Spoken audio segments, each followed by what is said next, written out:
Mysore city district committee के जानिब से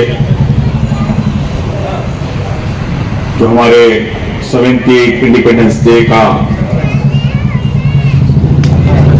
जिसमें आज़ादी का इस प्रोग्राम में आज का इस प्रोग्राम का सदर रफत खान साहब, वाइस प्रेसिडेंट एस स्वामी साहब, जनरल सेक्रेटरी शफीला भाई अकरम मौलाना और हमारे लोडर्स एसोसिएशन का प्रेसिडेंट मुन्ना भाई, विम का स्टेट कमेटी मेंबर सानिया और डिस्ट्रिक्ट प्रेसिडेंट जबीम मैम और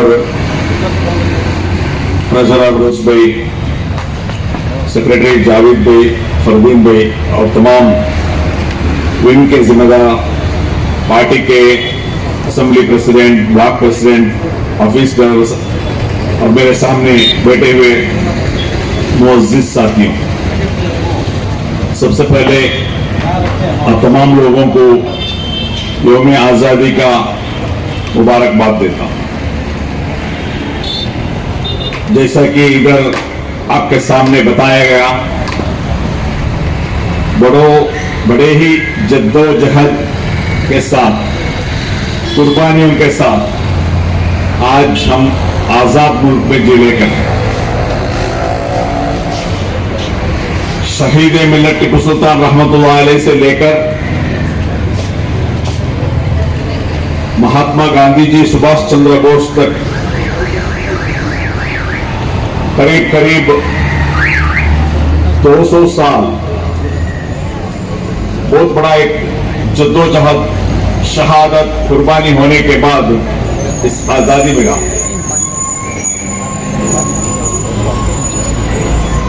तो इसलिए हम लोग आजादी के दिन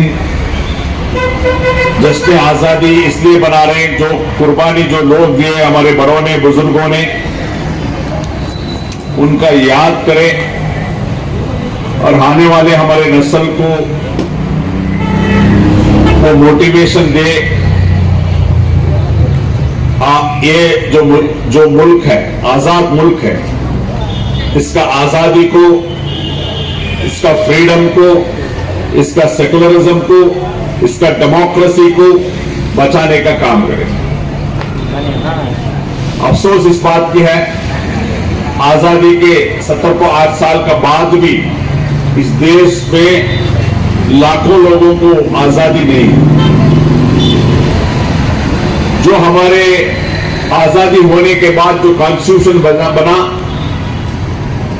ऐसी बेहतरीन कॉन्स्टिट्यूशन, जो कॉन्स्टिट्यूशन का आइडिया जो है, सबको बराबरी मिलना चाहिए। स्पेशली इस देश का हर बाशिंदे को अपना खुद का एक घर और उसके साथ साथ फ्री एजुकेशन और फ्री हेल्थ केयर प्रोवाइड करने का जिम्मेदारी हुकूमत को है। मगर अफसोस इस बात की है, आज जो भी हमारे हुक्मरान जो फ्री हेल्थ देना था, वो लोग प्राइवेट कंपनीज को, प्राइवेट लॉबीज को सौंपा गया। जो फ्री एजुकेशन देना था वो प्राइवेट सेक्टर को दिया गया। अभी तक 78 ईयर्स का बाद भी इस देश का हर बाशिंदे को एक छत या एक घर नहीं मिला।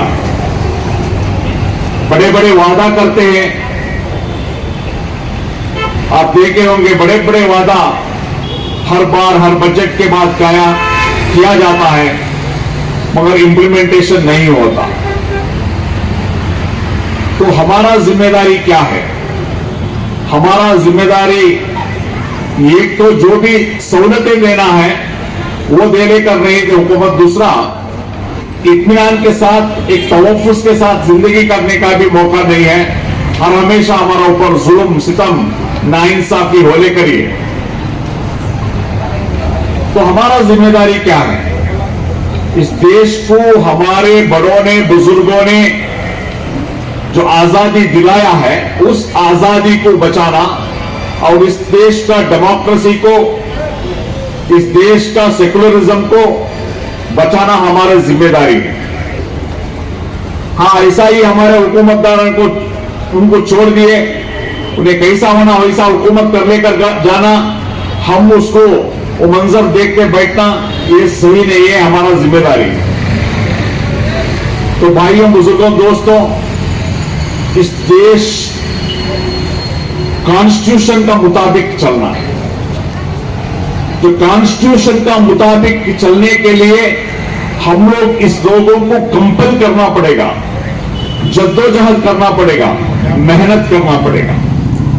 मगर अफसोस इस बात के, जो भी हुकूमतदान अलग अलग स्टेटों में या सेंट्रल में है, अपने मफाद के लिए काम कर रहे हैं, अवाम की फिक्र नहीं है, अवाम की डेवलपमेंट नहीं है। आज तक 78 इयर्स होने के बाद भी एक क्लीन ड्रिंकिंग वाटर, शुद्ध पानी, पीने का पानी देने में भी हम लोग फेल्यूर हो गए, फ्री हेल्थ देने में फेल्यूर हो गए, फ्री एजुकेशन देने में फेल्यूर हो गए, जॉब देने में फेल्यूर हो गए, हर बासिंदे को घर देने में फेल्यूर हो गए। तो 78 इयर्स में क्या किया क्या है? तो ये वजह क्या है? जो भी हमारे रूलर्स आकर है अभी वो रॉन्ग हाथों में। तो इसलिए हमारा बहुत बड़ा जिम्मेदारी है इस देश को, इस देश का डेमोक्रेसी को, इस देश का संविधान को, इस देश का सेकुलरिज्म को बचाने का जिम्मेदारी हमारा ऊपर है। इस देश को भूख से और खौफ से आजाद दिलाने का जिम्मेदारी हमारे ऊपर। तो इसलिए आज हर एक इंडियन ये अहद करना है, इस देश को किसी हालत से भी हम लोग बचा लेंगे, इस देश का डेमोक्रेसी को, इस देश का सेकुलरिज्म को, इस देश का संविधान को हम लोग बचाकर एक बेहतरीन इंडिया बनाने का कोशिश करेंगे। तो ये कोशिश में हर एक इंडियन जिम्मेदारी के साथ काम निभाना। अगर हमें भी जिम्मेदारी से हटेंगे तो कोई इस मुल्क को बचाने वाला नहीं है। हाल ही में हम देखे हैं ये हुकूमत कैसा जुल्म कर रहा है, नाइंसाफी कर रहा है। इंडिया में वक्फ का प्रॉपर्टी को मैनेज करने के लिए, मेंटेन करने के लिए एक एक्ट, ऑलरेडी एक एक्ट का एक बोर्ड है। आपको मालूम होना चाहिए इंडिया का अंदर आर्मी और रेलवे छोड़े तो तीसरी बहुत बड़ी ऑर्गेनाइजेशन वक्फ है, जो सबसे ज्यादा प्रॉपर्टीज है, आमदनी है। आर्मी और रेलवे छोड़े तो तीसरी बड़ा इनकम रहने वाला है, प्रॉपर्टी रहने वाला एक इदारा है वक्फ। आपको मालूम होना चाहिए वक्फ आज क्या कुछ मीडिया में अलग अलग गलत फहमियां बता लेकर है वक्फ के बारे में। वक्फ जो है, वक्फ प्रॉपर्टी गवर्नमेंट का प्रॉपर्टी नहीं है। वक्फ जो है किसी गवर्नमेंट का प्रॉपर्टी नहीं है। वक्फ जो है इंडिविजुअल प्रॉपर्टी है। इंडिविजुअल प्रॉपर्टी जो उसका ओनर है उन्होंने अल्लाह के नाम से वक्फ किया। इसका मतलब उसको वो जो प्रॉपर्टी जो दिया है उसमें से मुसलमानों का रिलीजियस हो, इकोनॉमिकल हो, ये तमाम डेवलपमेंट करने के लिए वक्फ किया गया। मगर आज गलत अंदाज से मीडिया बहस कर रहा है वक्फ वो प्रॉपर्टी, वक्फ इंडिविजुअल प्रॉपर्टी है, प्राइवेट प्रॉपर्टी है, वक्फ गवर्नमेंट का प्रॉपर्टी नहीं है। और अफसोस इस बात की है इंडिया के अंदर तीसरी बड़ी जो प्रॉपर्टी माल रहने के बावजूद भी हमारा हालात क्या है। अल्लाह ताला बड़ा नेमत दिया, बहुत बड़ा नेमत है। तीसरी सबसे बड़ी प्रॉपर्टीज माल हमारे पास रह को भी आज हम लोग भिखारी हैं। वजह क्या है? जो लोगों को हम लोग वक्फ का प्रॉपर्टी संभालने का जिम्मेदारी दिए वही हमारा पीठ का पीछे चाकू डाल रहे हैं। मैसूर का हालात देखो, कितना प्रॉपर्टी से वक्फ का प्रॉपर्टी, एक प्रॉपर्टी की भी ढंग से लोगों को फायदा पहुंचाने का काम कर लेकर है क्या? हालांकि वक्फ का प्रॉपर्टी का है, उसका जो आमदनी में 30% अवाम को मिलना है, मगर क्या कर रहे हैं वक्फ का जिम्मेदार लोग? वक्फ का जिम्मेदार लोग उनका लोगों को जो कौन कौन है उनके चेले चपाटे उनको लोगों को वक्फ में इदारे में बिठाकर काम कर लेकर बर्बाद कर रहे हैं लोग। खाली कभी देखा तो कॉम्प्लेक्स बनाओ, हाँ मेजेस्टिक सामने है ना, इधर है कॉम्प्लेक्स। जितने भी वक्फ प्रॉपर्टी है कॉम्प्लेक्स बनो, कॉम्प्लेक्स बनो, कॉम्प्लेक्स बनो, कॉम्प्लेक्स बनाकर उनके जो भी लोग हैं उनको दो।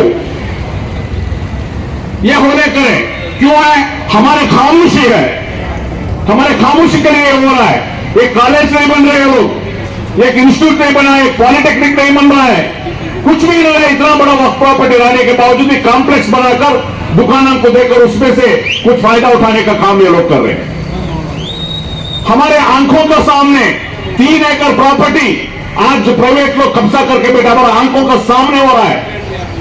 हमारा आंखों के सामने वक्फ का 3 एकड़ प्रॉपर्टी लूट कर जो बैठे हैं, हम खामोश हैं। तो ये हालात है इस देश का। इस जो भी इसमें हम लोग हर नाइंसाफी के साथ, नाहक के साथ खामोश रहेंगे, ये होने वाले नहीं है। आइंदा हम अहद कर जाना है, वक्फ प्रॉपर्टी का एक एक रुपए भी हम लोग बचाएंगे। ये चोरों से, ये जो गलत कर लेकर है, 1 रुपए का फायदा आवाम को नहीं पहुंचा करे, इनको सब हटाने का काम करना है हम लोग। इसको सब हटाकर इसको कौम मिल्लत को फायदा करने का काम हम लोग करना है। हम खामोश नहीं बैठेंगे। हम आज इस स्टेज के जानिब से वक्फ का ऑफिसर से वक्फ का जिम्मेदार लोग हैं, उनको मैं बताना चाहता हूं, आप अगर चलाना है तो वक्फ का एक्ट, कॉन्स्टिट्यूशन, बैला का मुताबिक चलना है। ये एक गलती को हम लोग क्वेश्चन करेंगे, ये एक गलती को आपको जेल को भेजने वाले हैं हम लोग, हम छोड़ने वाले नहीं हैं। एक आप गलती को आप जेल में सजा काटना है, ये काम हम इंशाअल्लाह हम अहद करके करने वाले हैं। उससे पहले आप सही हो जाओ। ये तुम्हारे बाप का घर का प्रॉपर्टी नहीं है, ये आपका बाप का घर का प्रॉपर्टी नहीं है, अल्लाह का प्रॉपर्टी है। ये अवाम की प्रॉपर्टी है। ये अवाम की प्रॉपर्टी में जो राज कर रहे हैं वो लोग कान खोल कर सुन लो। आप अपने आप को सही करेंगे, सही है, नहीं तो आइंदा दिनों में हर एक वो आदमी जेल में बिठाने का काम हम लोग करेंगे इंशाअल्लाह। तो भाइयों बुजुर्गों, ज्यादा वक्त नहीं तेरे, ऐसी छोटी बड़ी हर चीज, हर नाइंसाफी, हर नक के खिलाफ आवाज उठाने का काम हम लोग करना है। वो उम्मीद करता हूं आप लोग ये सारे तमाम चीजें समझकर आइंदा एक मजबूत इंडिया, एक डेवलप्ड इंडिया, एक विजनरी इंडिया बनाने में हम लोग सब मिलकर काम करेंगे। इतना ही बात कहते हुए मेरा बात को खत्म करता हूं। जय हिंद।